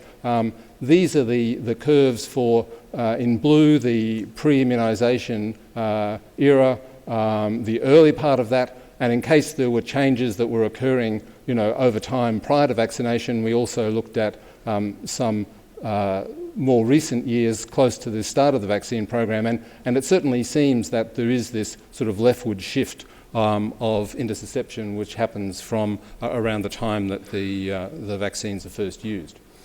Okay, so this, I guess, is the main part of the study that or the work that I'm going to tell you about, which is this this national study looking at ICD-coded cases, and so we had two sources of cases. We had hospital discharge databases from most of the Australian states and territories, but we were able to supplement that by this active hospital-based surveillance network, because that was able to capture some ED cases that weren't necessarily hospitalised. We only looked at infants under 12 months of age. We had 3 years of data, and all the cases were chart reviewed, and only the Brighton level 1 ones were contributed to the analysis. And the other thing which we were able to do was to use our childhood immunisation register, which goes up to 7 years of age, and we believe has pretty complete data at the national level for timing and nature of vaccines. So we used two methods, a self-controlled case series and case control method, and I'm very grateful to Dr. Yee for her very nice explanation of both those methods. So I think the self-controlled case series has been covered. Our case control method used the immunisation register to identify controls who were born within 1 day of the date of birth of each case. And they were randomly selected from children who resided in the same state and therefore should have been receiving the same rotavirus vaccine as the case. And the case control study was only able to match for gender and state of residence because we don't have other variables on the register. But we did then look at the date of disease onset in the case, and we looked for relevant to that index date, what the date of vaccination was in control. So those were the two approaches, and we predefined risk periods of 1 to 7 days and 8 to 21 days separately, as opposed to more than 21 days. And then in terms of vaccine attributable risk, we then subsequently used primarily the risk incidence estimate from the self-controlled case series. Okay, so this shows you again that diagram of where the vaccines are used, and there were these 4 larger states that had these active surveillance sites as well. And so this is what our case ascertainment looked like. We identified 282 cases from ICD coded but confirmed by chart review data. And when we added the active surveillance sites in, we identified an extra 38 cases. So in all, we had 320 cases of intussusception. So we were not able to include 14 of those in the self-controlled case series analysis because we couldn't identify an immunisation register record, or the record was incomplete. We had to exclude more cases from the case control analysis because we didn't include cases who'd received both vaccines or had received a vaccine which wasn't the standard vaccine in that state for the case control analysis. So those were the two sources of data that we had. And John Carlin didn't want me to show this slide because he said, look, it's not adjusted. And I said, look, they're going to want to see it. So this is the number of cases by day of onset, which is similar to, I guess, what you've seen earlier in this meeting. And again, just, the eyeball does suggest that both for Rotavirus and Rotatech, that there's some evidence of clustering with certainly the first dose. And when this is modelled in the self-controlled case series method, what we find is for RV1 or Rotarix and RV5 Rotatech, that in fact the relative incidence, which is the self-controlled case series equivalent of a relative risk, was elevated in both.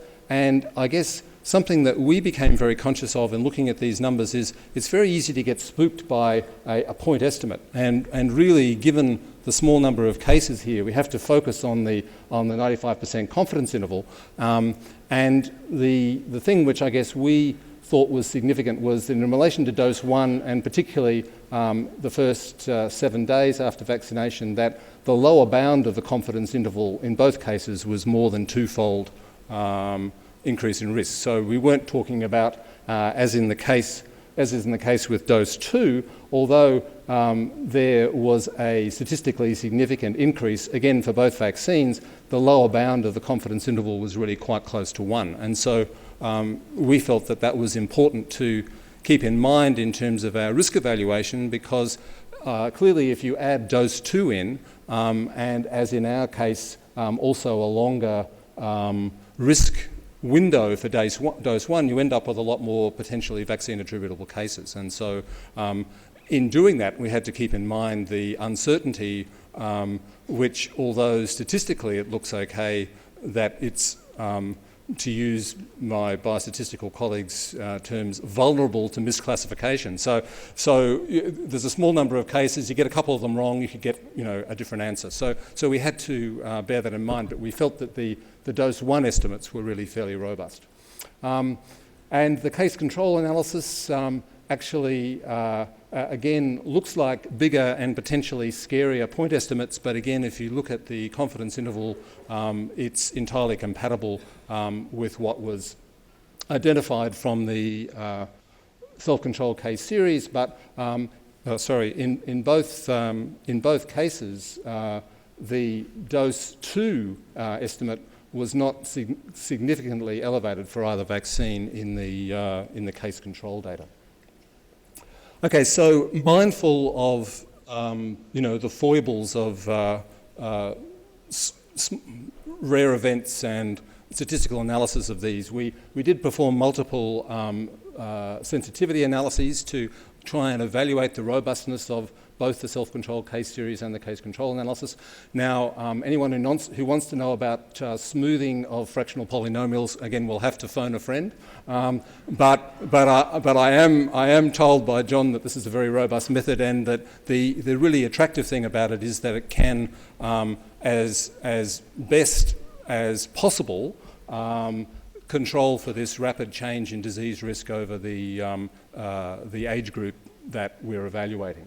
So in addition to that age adjustment evaluation, we also looked at various other ways of analysing for each vaccine. We also included this phenomenon which gets mentioned quite a lot in self-controlled case series analyses, which is, is there a healthy vaccinee effect in here? And to try and account for that possibility, we actually lowered the incidence estimate in the immediate post-vaccination risk interval to take into account that maybe there were kids who weren't vaccinated for, various reasons related to their vaccine receipt. And so, but doing that actually had a minimal impact on relative incidence. The thing that we were interested in, but I guess we don't think is definitive, was that for both the case control analysis and the self-control case series, if we took out cases who'd actually received their first dose of vaccine at an older age than the recommended age, that the association substantially weakened for both Rotatech and Rotarix, although it remains significant. And we don't feel there's strong enough data to really be definitive about this, but we thought it was an important potential issue in settings like Australia and the US, where we're not talking typically about deaths from rotavirus, and therefore the imperative to maximise vaccine coverage by expanding age groups is less strong. So that if there in fact was a real difference between older and younger children in terms of intussusception risk, that might be relevant. Okay, so the limitations of our data was, I guess the strength and a limitation was we did have near complete case ascertainment. We didn't have all cases, but we don't think there's any reason to suspect that the cases we weren't able to include would have been in any way likely to bias our estimates. In the case control analysis, we couldn't control for various clinical factors, and as Dr. Yee nicely pointed out, a lot of that unmeasured confounding is accounted for by the self-control case series analysis. And despite our best efforts to get as many cases as possible, case numbers were still limited. Okay, so we do have a small amount of data, and we're working on getting a larger amount of data to address this question of, is there any difference in case severity between the vaccine proximate cases and others? We only have data from New South Wales, which has a birth cohort similar to the VSD cohort, but only uses Rotarix. And interestingly, of the 183 episodes that were coded with an IS code in infants under 12 months of age, we were only able to confirm after chart review about 60% of those using Brighton level 1 criteria. Most of the ones we weren't able to confirm were transfers from small hospitals which had initial clinical features that were suggestive and in some cases may have spontaneously resolved, because we know that happens with intussusception, but in some cases may have been misdiagnosed. I guess that gave us pause to think that case confirmation was a very important issue. Basically, applying the same methods to the New South Wales data gave consistent results, and I'll show you some more detailed data about the vaccine. So amongst this 113 Brighton confirmed cases, comparing the 19 that occurred in the 21 days after vaccination with those that occurred later, there was a little bit of a difference in age between the two groups. So again, there was a suggestion that the vaccine proximate cases were younger. Length of stay was similar. The proportion that had an unsuccessful reduction by air enema was similar. The proportion that had surgery was similar. The proportion that had resection was similar. We didn't have any deaths. We had one child who was admitted to intensive care. So on limited data so far, there doesn't seem to be any compelling evidence of different severity. Okay, so overall impact, clearly, as in the US, we've had this very dramatic effect on this is all gastroenteritis and rotavirus coded admissions, and we estimate that something like 7,000 admissions are averted. So from an estimated 11,000 cases with rotavirus attributable gastroenteritis, so this is all gastroenteritis admissions which we believe through various methods are rotavirus attributable, down by about almost 7,000 from 11,000. And this estimate of 18 additional cases of intussusception is again a very much a worst case scenario. So that's applying the longer risk period, applying an increased risk from dose 2. We got 18 vaccine attributable cases. We only had 6 vaccine attributable cases when we just looked at dose 1 data. So clearly there's uncertainty about that dose 2 issue. It's important because it makes quite a substantial difference in the overall estimates. Our table trying to look at deaths, hospitalizations, surgery and intensive care admission looks like this. We really virtually can't identify any deaths from intussusception in the last decade. There may have been one, but that is the most there's been. Whereas, although deaths were rare from rotavirus, we did estimate that there were probably 10 childhood deaths over a bit over a decade in the pre-vaccination period. Hospitalizations, again, we estimate a maximum of an additional 18 cases as against 7,000 prevented. And clearly you don't have surgery if you develop rotavirus infection. This issue of intensive care admission we think is important, and we don't have good data to compare that with children with rotavirus. But that's our best attempt at looking at the overall picture. And as far as the policy and practice implications are concerned, the initial estimate of 6 excess deaths was widely publicised and was highly acceptable. The ongoing risk-benefit has been reviewed by a number of advisory committees and has been published in our most recent handbook in March 2013. The advice to providers has not been updated as yet, and the TGA has requested changes to the product information and has obtained those for both manufacturers.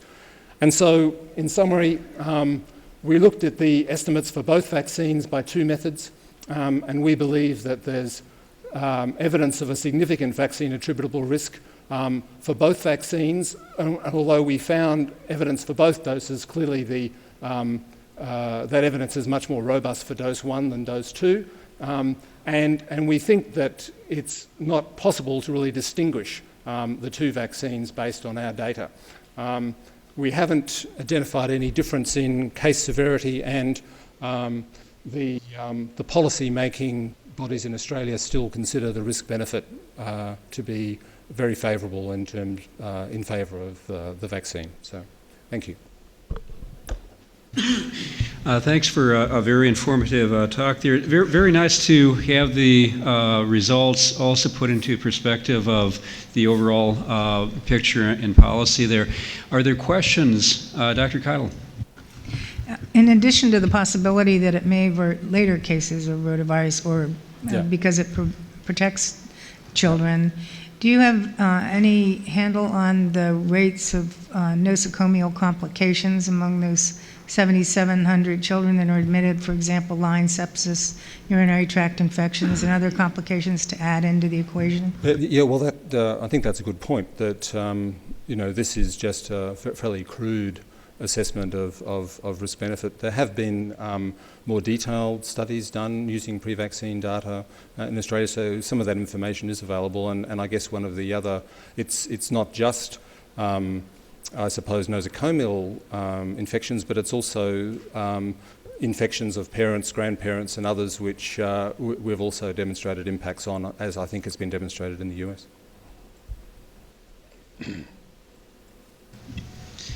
Any other questions? Okay, I think we can move along to Dr. Cortese.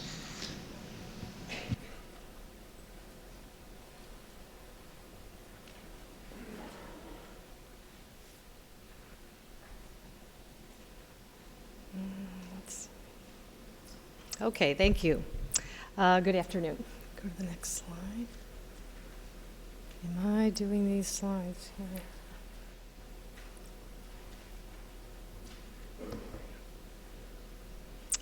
Okay, so before we summarize some of the highlights that we've seen today, one additional aspect of new data that we want to present to you has already been mentioned as being of great interest, and that is looking at intussusception trends in the recent post-vaccine years compared to the pre-vaccine years. And I'd like to acknowledge Drs. Claudia Steiner, who oversees the data systems at AHRQ, and Jacqueline Tate of CDC, who did a great deal of effort to get these updated data in the past 2 weeks. These data just became available. And so while analyses are still preliminary, we knew they'd be of great interest to this group. So the data that I will be showing will be the trends in intussusception hospitalizations among U.S. infants from the state inpatient databases. And so these are discharge databases that are provided by 26 states that had consistently had that data available from 2000 through 2011.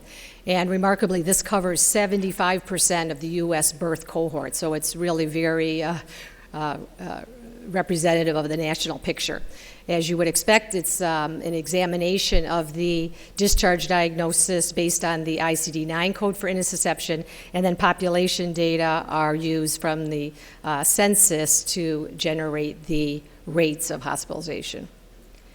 And so here you can see the trends in infants, in all infants combined under 12 months of age from 2000 to 2011, and the bar indicates the number of hospitalizations at around 1,100 to 1,200 here in these states combined.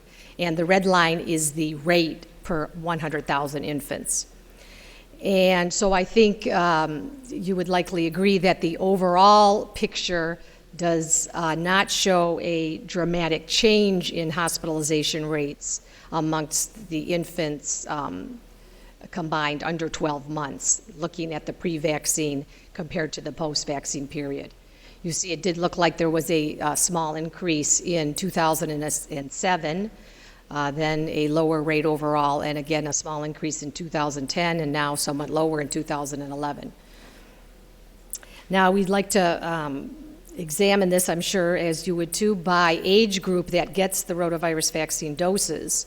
And so here we see in the different colors the age groups. At the lower part in the blue would be the age group that receives most, virtually all, of the dose 1 doses. And the red line is the second group, age 15 to 24 weeks, dose 2. And the green line, higher up with the higher baseline rate, is the dose 3 category.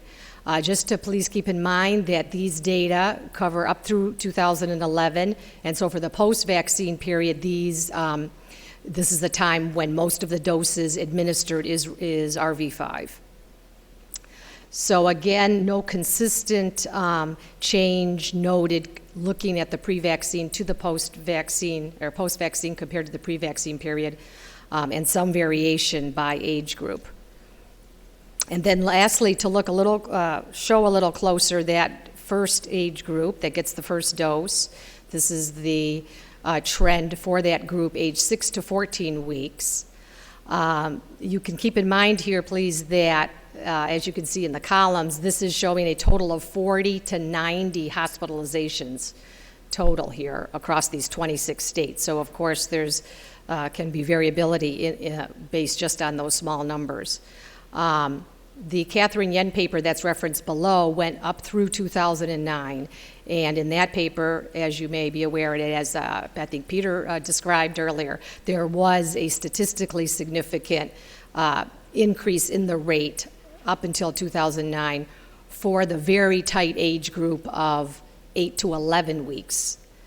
So that is what it's described in that Yen paper for the tighter age group. As you can see, though, from 2010 and 2011, there is not a consistent finding in this age group and in the preliminary look at that tighter age group also.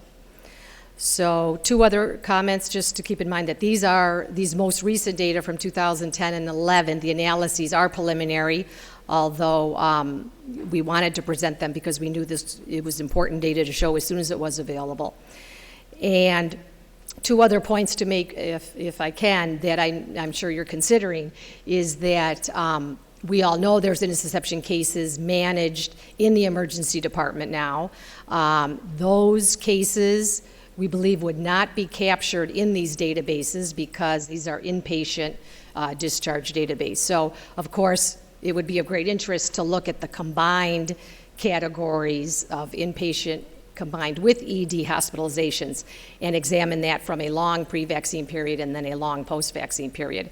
Unfortunately, if we look at the data, as Jackie Tate has, combining the ED and the inpatient hospitalizations, the data are much less robust because that only covers approximately 22% of the U.S. birth cohort, so less than a third of the kids that are covered with this inpatient hospitalization data can be covered for a long period in a pre- and post-vaccine period. And the pre-vaccine period actually for emergency department databases starts with 2003. So unfortunately, it's very limited data available to try to combine ED with inpatient. But I think the inpatient picture gives some reassurance that there has not been a dramatic change in hospitalization rates in the age group that's getting most of the doses at the time when Rototec was predominantly used. And then lastly, I'll just try to answer this question briefly. The question about the rotavirus season, and again, this is preliminary data because we'd like to look at that a little more closely. But in general, I think we can say that a trend is not identified with these ecological data when looking at kind of the rotavirus season, which is January to June, and looking to see if the incidence has changed during those periods. Remember, in 2008 and 2010, United States, we had almost, no rotavirus disease, or very, very little. And if you look kind of crudely, though, at those time periods, you do not see any real change in the intussusception rate. Okay, so now I would like to try to summarize just briefly in 2 tables some of the data, the probably key findings that, that are available to show to you today, highlighting the attributable risks from the major studies or the updated studies that did present an attributable risk. So on this slide, I know it's a lot of data, but you've seen the data, so this is just trying to summarize that. These are the updated data from the US systems that we heard about today, VSD, PRISM, and VAERS. And you can see here we list the methods, just to refresh your memory, the doses in the population, if that was available. And the attributable risk was calculated by the investigators using the dose indicated in that 3rd column. And then we see for the US population, the investigators' estimate of the attributable risk for that vaccine. And then in the last column, we have the 95% confidence interval around that point estimate for the attributable risk. So I think we can summarize here that, as you recall, for VSD, in that first set of data there, for RV5, a significant risk was not detected despite over 1.3 million doses and about 500,000 first doses. However, to make this table complete, the point estimate is being presented, although it was not statistically significant, but the point estimate was 0.5 excess intussusception cases per 100,000 vaccinated infants. And realistically, these data here can be interpreted as per 100,000 infants that receive the full series, since the risks that have been identified are with the first dose for RV5. You can see the confidence interval for the VSD obviously includes 0 because the risk estimate there was not statistically significant. In comparison, we present here the nice work from the PRISM group that was very well summarized here. Again, a large number of doses, 1.3 million in their population that they're investigating, with almost the same number of first doses. They did analyses, as you saw, with both the periods days 1 through 7 or 1 through 21. And their point estimates with the self-control case series and the cohort study, as Dr. Yee mentioned, are in the range of 1.1 to 1.5 excess intussusception cases per 100,000 vaccinated infants. Then lastly, we present the VAERS summary that Penina Haber presented. And as you know, this was a slightly different way of looking at the data, but was able to provide information that's useful to consider. And their estimate of the possible attributable risk is 0.74 cases per 100,000 vaccinated infants.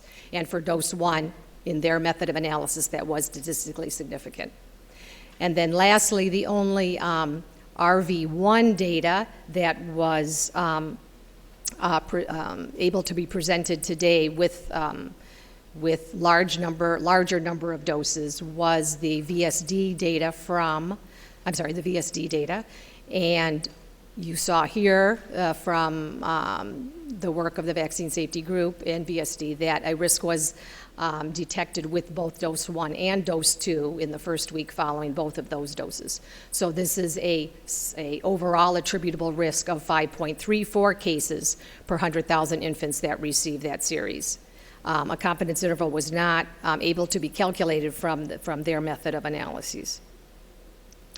And now going outside the United States, as Dr. McIntyre kindly presented to us, so we would have their most updated data. You saw that in Australia, using their self-control case series, which basically gave the same results as their case control, for RV5, they did detect a risk for dose 1 and dose 2, and their summary overall attributable risk estimate for their non-US population is 6.9 cases per 100,000 vaccinated infants. They also, as you know, did the analysis similarly for RV1 and found a risk with dose 1, same time periods, and dose 2 as with RV5, attributable risk about 5 cases per 100,000 vaccinated infants that received that series. And then data that the ACIP heard a lot about in October 2010 and that you heard briefly about this time were the 2 studies from Mexico by Manish Patel and colleagues at PAHO and CDC, and then also by Dr. Vázquez for GSK, which in both studies identified a risk 1.9 cases per 100,000 infants or 3.7 cases per 100,000 infants roughly in that first week following the first dose. And then lastly, the PAHO CDC study also identified a risk, but this was a lower risk and was with dose 2 with attributable risk estimate of 1.4 cases per 100,000. And so just to show this, just to summarize it pictorially, we have on the left the U.S. data that we heard about today, and on the right, your right, the non-U.S. data. So for the U.S. data presented today were 3 attributable risk estimates for RV5 and 1 for RV1. And then outside the U.S., we see the Australia data, and the last 3 triangles are the RV1 data from Mexico and Brazil. And I should have clarified, the squares are the data evaluating RV5, and the green triangles are for RV1. All right, so quickly, we want to keep in mind the traumatic impact that the rotavirus vaccine has had in the United States. I want to show just a few different methods that have been used to monitor this impact, and ACIP has seen updates of these in the past. As you know, a very simple and very timely system that is used is from a national laboratory surveillance for rotavirus testing across the country. Laboratories provide their results to CDC on a weekly basis, and this is just the number of tests ordered for rotavirus and the number that are positive. These are just tests ordered as part of routine patient management. And today we'll be just showing the data from 22 labs that have consistently reported since 1991. And I think this, the shape of these curves is getting quite familiar to all of you from various different countries, fortunately. We see here now in blue the number of tests performed at these laboratories from 2000 until June of 2013, so you can see how timely these data are. And in red, then the number of tests that were positive. So the pre-vaccine, you see the seasonal peaks in about January through June, mostly around March and April. And then you can see this dramatic dampening of those peaks, both in the number of tests ordered and then obviously the number that are testing positive after vaccine introduction in mid-2006. And so the estimate overall for the post-vaccine seasons compared to the pre-vaccine seasons was a reduction of 73% in rotavirus tests. And now we'll look at hospitalizations, and you'll see a very similar picture, as I know you are aware. This is what Dr. Vázquez also showed in the introduction to highlight this dramatic impact. This is the market scan database representing publicly and privately insured patients. Data here include about 2 million children. And as Dr. Vázquez highlighted, about 30,000 to 40,000 hospitalizations were estimated to have been prevented nationally based on the reductions detected in this database in both post-vaccine years. And I think you'll most likely recall that these reductions, as described in this paper and several other additional papers, in rotavirus hospitalizations were also noted in cohorts that were too old to have received vaccines. So they were born after they had reached the age limit to possibly receive rotavirus vaccine, and they also had about a 75% reduction in their rate of rotavirus hospitalization. So there's some pretty good evidence from the United States and some other countries on indirect benefit to unvaccinated children. And over the years that these 2 years extrapolating to the national burden, an estimate of $278 million was saved in hospital costs. Okay, and as you can expect from that figure we saw with the laboratory tests, this reduction has continued. And here are estimates on the reduction in number of hospitalizations from large nationally representative discharge databases that were able to extrapolate then their estimate of reduction for the whole U.S. And you can see here, study one is the study by Jennifer Cortese, not me, unfortunately. That was the market SCAD database. That's the numbers we already saw. And then 2 additional studies also showing estimating national reductions in about the same ballpark or even a little higher than this insured population. And some yet unpublished but submitted work from study 3 shows that the reduction in 2010 was likely even greater, with almost 70,000 hospitalizations prevented in that estimate. Okay. And then I think you'll agree that so far, without a doubt, we've noticed that the rotavirus vaccination program has quickly had a remarkable impact and a sustained impact on the burden of rotavirus disease in the United States.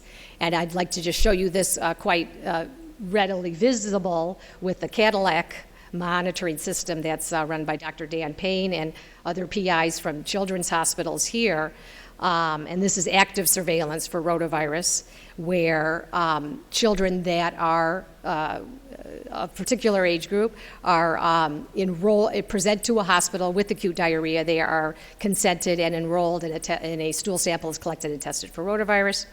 The 3 original sites, University of Rochester, Cincinnati Children, and Vanderbilt, are particularly useful because they can provide the longitudinal data before the vaccine was introduced. And as I mentioned, what I'll show today is for children under age 3, although now monitoring has expanded to additional sites and additional ages. And so I think just readily apparent here that the rotavirus burden at these 3 hospitals has dramatically declined. Here we see in the blue columns the total number of children that were enrolled and tested during the January through June period, pre-vaccine and post-vaccine, and then the number of those and percent of those that were positive for rotavirus. So just you can see here this dramatic reduction in 2008, 9 children positive, 2010, 4 children positive, in 2012, 3 children positive over a 6-month period at these 3 large children's hospitals.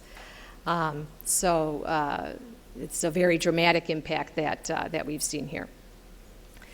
And this network and additional networks have been able to then perform case control studies with these same enrolled children to actually quantitate the vaccine effectiveness. And here, this network that we just talked about contributed 3 studies. The first 3 here, A, B, and C, A, B, and D for RV5 effectiveness. And then the Emerging Infections Program contributed the last 2, study C and study E. For RV5. Of course, there are other investigators that have done very similar robust work, but I'm presenting the data from these 2 networks. So in summary, you can see here with these different evaluations covering different time periods, the RV5 was found to be very highly effective in preventing this combined outcome. For simplicity, I'm presenting that here: rotavirus hospitalizations or emergency department care. And you see here the dose-specific VEs also.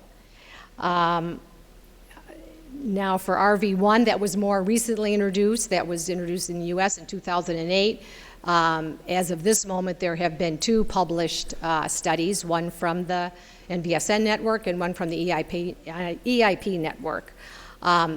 The first study did have a smaller number of cases, and so the confidence intervals there are wide, but again, demonstrating good protection against severe outcome of rotavirus hospitalizations or emergency department care for both these vaccines. All right, and now just to try to quantitate the benefits and the risks of rotavirus vaccination program. As Dr. Vázquez mentioned, in October 2010, A risk-benefit analysis was presented to ACIP. At that point, a risk had not been detected in the safety monitoring systems in the United States, but a lower level risk could not be ruled out, and so this analysis was presented and then published in 2012. And just to inform you, of course, this is not evaluating costs, but it is evaluating the health outcomes. So, as summarized in the, as detailed in the paper below, I'm summarizing here the inputs that went into the model to estimate the benefits. And so we have in there the rotavirus burden, pre-vaccine, and then the assumptions about vaccination. And so this model uses a birth cohort, the 2009 birth cohort, and follows them to age 5 years. And here you see the rotavirus burden that is estimated if that cohort stayed unvaccinated, with a point estimate of 33 deaths, about 72,000 rotavirus hospitalizations, and 220,000 ED visits. The confidence intervals around many of these estimates are in the paper, but for simplicity, I did not include them here. For rotavirus vaccine coverage, to estimate the full impact and the possible full risk of a program, we of course are evaluating a fully vaccinated cohort. And so here we estimated the coverage that could be reached if rotavirus vaccine had uptake similar to that of DTaP, however, also taking into account the age restrictions that would keep that somewhat lower.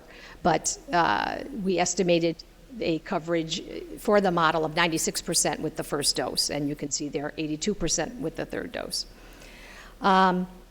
The input for the model on the vaccine effectiveness, which you see here, was based on those initial studies of the U.S. Measured effectiveness in using RV5. Just to point out that as you've seen the RV1 point estimates, that this model, the disease burden reduction would be quite similar if we redid the model using just those 2-point estimates that are currently available for 2-dose vaccines. So the fact that both vaccines are highly effective and this model is estimating at the level of high vaccine coverage, the benefits would be very similar with any combination of those vaccines. And so here we see for a birth cohort followed to age 5 years, the rotavirus burden with and without the vaccine program that was fully implemented. And you can see in orange there that we would expect a 42% reduction in deaths and about 75% reduction in hospitalizations and ED visits. And as you have seen in the previous data, we are very close to that estimate or possibly exceeding that of the 75% reduction in hospitalizations. And the next slide, of course, would be the input for the risk side of the equation. And again, the details are in the PEDS IDJ paper. One difference that I'd like to point out is that in the paper, which I will show you the results next, from that original analysis, we were estimating the risk in the United States if a risk with dose 1 existed at the level of that found in Mexico, because at the time of that evaluation, a risk was not identified in the United States. This time, because we have some point estimates that are statistically significant or suggested to be significant, we are using the low range of the attributable risk point estimate and the higher range of the attributable risk point estimates that you saw presented today from VSD and from PRISM. Then we include in the model a correction factor for the proportion that are managed as ED patients and the proportion that require surgery and the proportion of hospitalized cases that die. Here we see then the total number of excess intussusception cases and the sequelae with these assumptions. So if I could just direct you to the lower part of the curve, of the table here, shows the estimate of the outcome of excess intussusception if we had had a risk similar to that identified in Mexico with dose 1. For comparison, I'm just including now the updated results so you can see both of those results, the one that was previously presented to ACIP and the one that we're presenting now. Just of note, the one presented at ACIP was not finalized, and so these numbers were just slightly different than what was published. But here you can see, with a fully vaccinated cohort, we would still expect the 1856 baseline intussusception cases that would occur in that cohort, and then the additional 45 to 213 excess hospitalizations that could occur. I'm sorry, excess cases, intussusception cases that could occur. And you see there the number that would be hospitalized, the number that could have surgery, and less than one death. And so now, in a very kind of simple way, just to put side by side the estimated benefits and risk of following one vaccinated birth cohort to age 5 years. Again, in the lower part of the slide, the published analysis, and then now updated with using the new attributable risk range of estimates. And you can see there then in the top, that second row, that it was estimated that there would be prevented 251 rotavirus hospitalizations up to 1,191 rotavirus hospitalizations prevented for every excess intussusception case caused, and 322 322 to 1,500 rotavirus hospitalizations prevented for every excess hospitalized intussusception case. So taking into consideration the totality of the data available at this time and the benefits and the risk, CDC continues to recommend that all U.S. infants following the age and precaution contraindication criteria receive rotavirus vaccine, and that the benefits of RV5 and RV1 outweigh the small excess risk of intussusception. Importantly, parents and providers need to be aware of this small risk of intussusception, the signs and symptoms, and the need for prompt care if these develop. And of course, important next steps are that monitoring will continue through the established monitoring systems we heard discussed today to further quantitate the risk following each vaccine. And when additional results are available, they will be presented to this committee. CDC communication materials, including the VIS, are being updated. As you may be aware, FDA did approve the revised labeling for RV5, which describes the intussusception risk. And now a formal grade review of this available safety data will be performed through the working group and presented at a future ACIP meeting. Thank you. Thank you very much. This is a wonderful opportunity, I think, for the use of the grade methodology in the context of a safety signal, just because we have a number of different studies that can go in. I might make a suggestion to the working group to at least consider, when they do the grade recommendation or grade review, also to do some comparison to RotaShield and look at that old data as well and see what the comparison of the new vaccines to the old vaccine might be. Have just a couple questions for starters. And I think it was in slide 14 or 15 showing the rotavirus tests at reporting laboratories.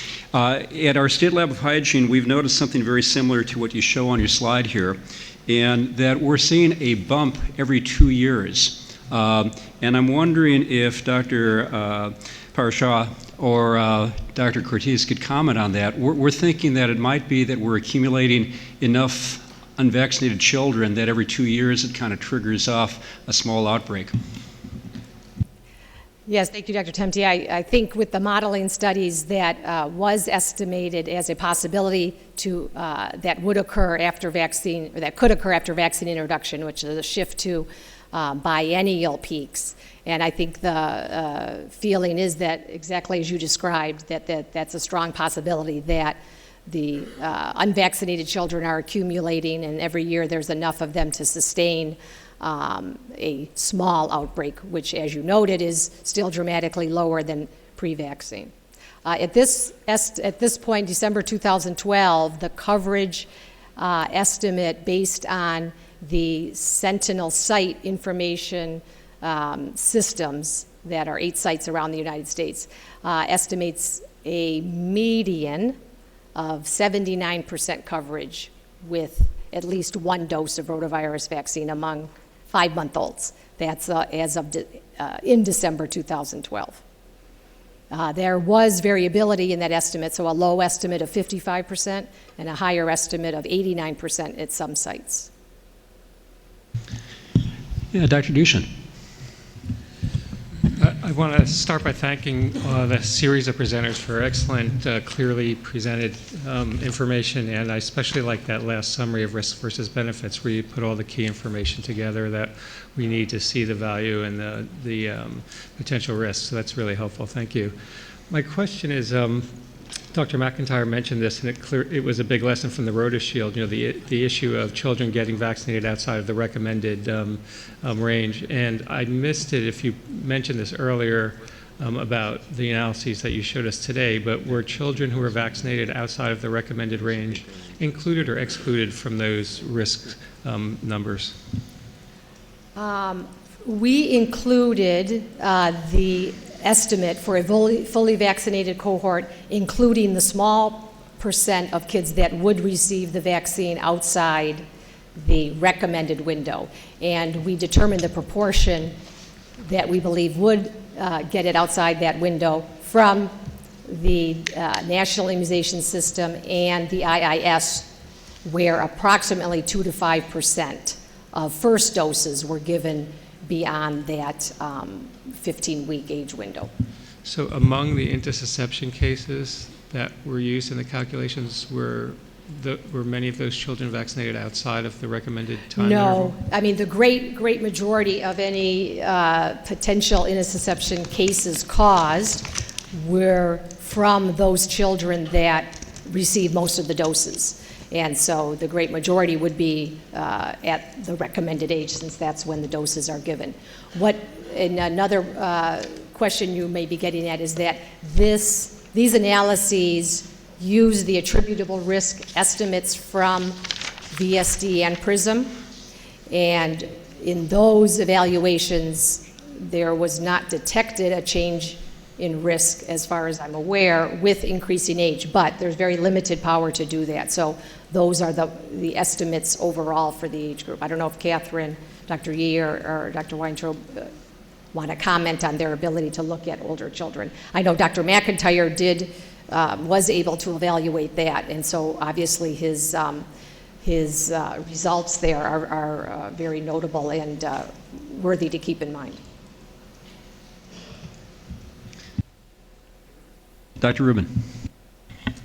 Yeah, so some of the presentations we've seen then for dose 1 have had the risk period of 7 days, and others have gone to 21 days.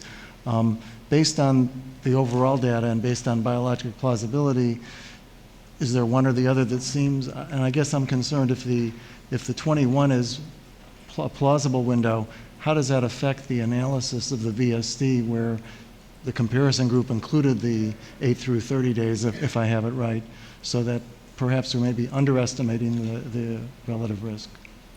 Right. Thank you. I think the data from Dr. Yee, where the analysis was performed both using the 1 to 7 day period and then in the cohort analysis using the 1 to 21 day period. And there, as she presented, their attributable risk estimates were very similar. So with the cohort method that used the 1 to 21 and the self-controlled case series that used the 1 to 7, they were getting the 1.1 to 1.5 cases per 100,000. So that suggests that the risk is concentrated in that first week. So I think you can look at those attributable risk estimates as encompassing whatever risk period was identified in that analysis. And I think, as Dr. Weintraub mentioned, they focused their results on the 1 to 7 days because of the reasons he mentioned, that that's what was suggested by the temporal scan as well as pre-planned for that. Now in Australia, as Dr. McIntyre expertly described, they also seem to see a risk extending beyond the first week for both vaccines after the first dose. But as he mentioned, the data were most robust for that first week, more robust for the first week. Dr. Bennett. Thank you. Thanks for those great presentations. I had one question about testing. So on your slide number 14, you show a pretty dramatic drop in the rate of testing as well as the rate of positivity of those tests. And I think the new vaccine surveillance network data actually answer this question fairly well by showing that there's a true reduction in rotavirus. But I wondered if you could comment on what we know about testing patterns. We always have this struggle when we're looking at the impact of vaccine that people sometimes stop testing for whatever the particular agent is because there has been a vaccination. So could you comment on that a little bit? Yes, thank Dr. Bennett. Right. I mean, I think that is a very important question, and that is why we have multiple systems to actually measure the impact. So this is most useful as a quick, timely look at what the season is encompassing. But from here, you would really be hard-pressed to address your question on if people just stop testing, then of course you're not going to detect rotavirus. And so that's why it's very important to have these more Cadillac systems, as you just described, the NVSN, which now encompasses, I believe, 8 children's hospitals around the country, very geographically dispersed, where every child is enrolled, every child that presents with acute diarrhea is enrolled, tested for rotavirus. So you need to have various systems to provide the data in a timely way, but then to provide the more accurate data. Just by way of follow-up, have we done anything to model any of this impact of testing or to investigate what the practices are among physicians? I personally am not aware of that being investigated. I don't know if others are aware of that. Dr. Schuckett. Yeah, just a comment. I think this was an extraordinary session with really excellent presentations, and I appreciate the presentation from Australia and getting to see the rich data that they have. The ACIP often has to make really difficult decisions that are important to the public, important to clinicians, and it's so much easier to make decisions when there's good data to review. And I know that as we think about the U.S. immunization system, sometimes we're frustrated that we don't have the really high uptake that we see in some of our neighbor countries or partners from around the world. But I just want to say how proud I am that we have been investing in the evidence base for the committee to review so that the best policies can be made. This just reflects, putting a priority on safety and effectiveness, surveillance and quality evaluation, so that when we do see concerns or problems, we can make, you guys can make the best decisions possible. The resources that go into this are not minimal, and I just want to say that in addition to buying vaccines and supporting public health programs and clinicians, this evidence base is a very important part of our system. Thank you. Dr. Pickering.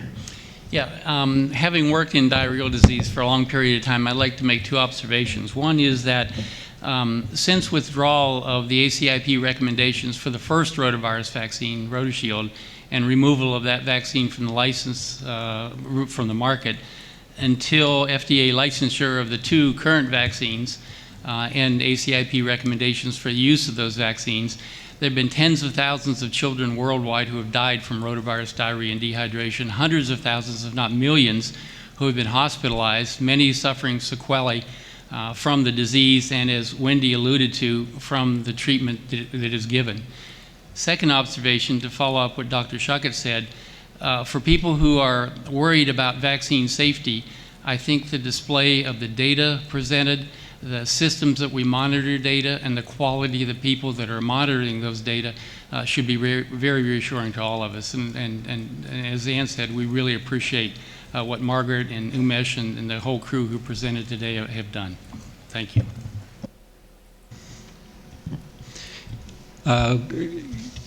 Is it Dr. Zahn? Yeah, Matt Zahn with NACHO.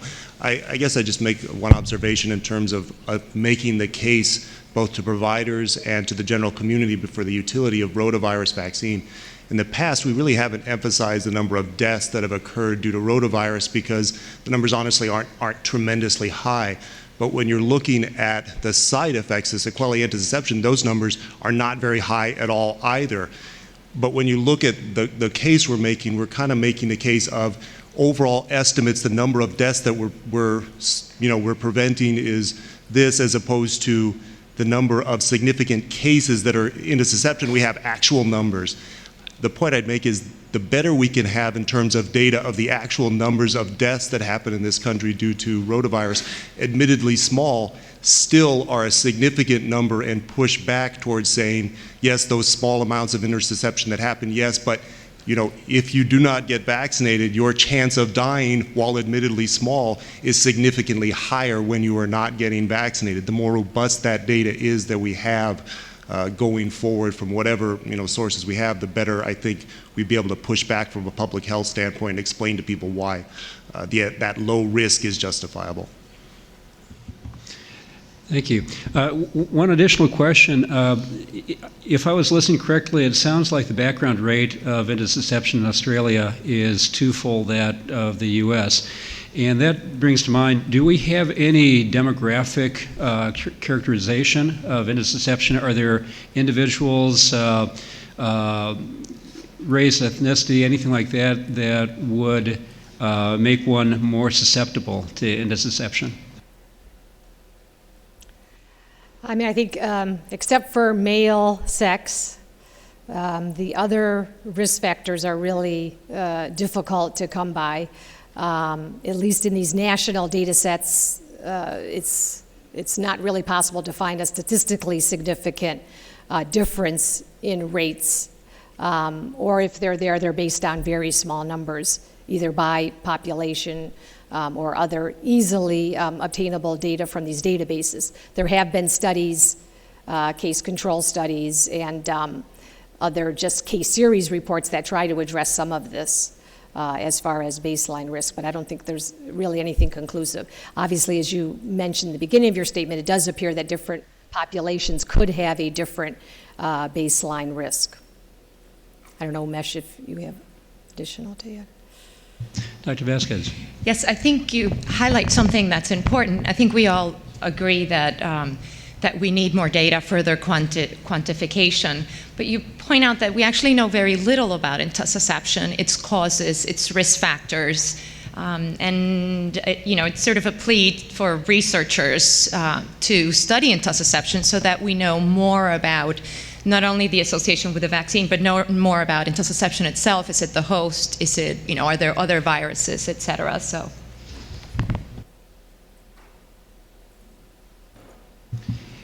Any other comment or discussion here? I think, seeing none, I believe that we will resume at 11 a.m. and with a discussion of the role of retail pharmacies.